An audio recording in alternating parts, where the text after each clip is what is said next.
Chantel Ray started out with an entry-level job making $9 an hour.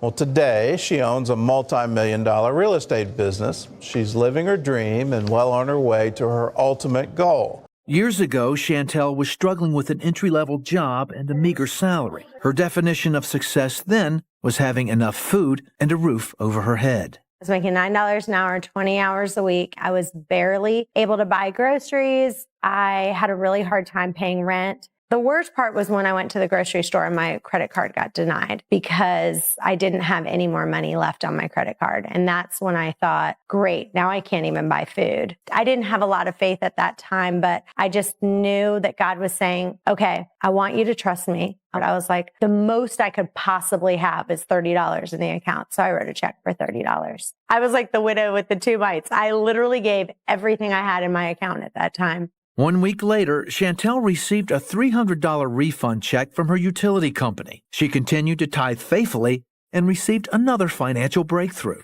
Her aunt paid off her $10,000 credit card debt. Chantel married Ryan, and together they have 2 children. She loves teaching them about giving. So when Kyle was 3, I took him to McDonald's, got him some fries. He was in the back seat.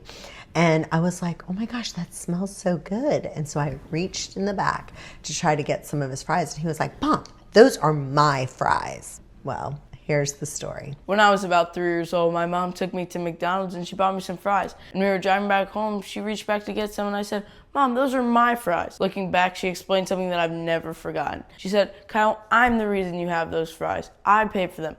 I bought them. If I wanted to, I could take them all away. She could also turn the car around and buy a whole truckload of fries if she wanted to. I didn't really understand at the time, but as I got older, she wasn't just talking about the fries. She was talking about God. She was teaching me, because the truth is, it all just comes from Him. He is the source.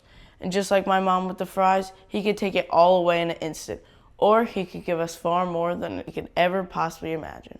This reminds you of the time when my sister wouldn't share the Pringles with my mom and she threw them away. Funny story about these Pringles. When I was about 8 years old, she took me to the store and bought me a can of Pringles. She agreed to let me get them. She gave me the money to buy them. She took me to the store even, and we're standing in the checkout line. I open them up and start eating my Pringles, and she just asked for one. And I told her no. So she took the Pringles and threw them away right there at the checkout. We were silent and we got back in the car. As soon as we got in the car, she told me and explained how she had bought them and allowed me to have them, and that it was greedy of me to not share them with her. So that's why she threw them away. So since then, not once did I ever not let her have something I had. I always shared. And this story just ties in with when God asks us to give, we should be generous with it because He's the one who allows us to have what we have and gives us what we have.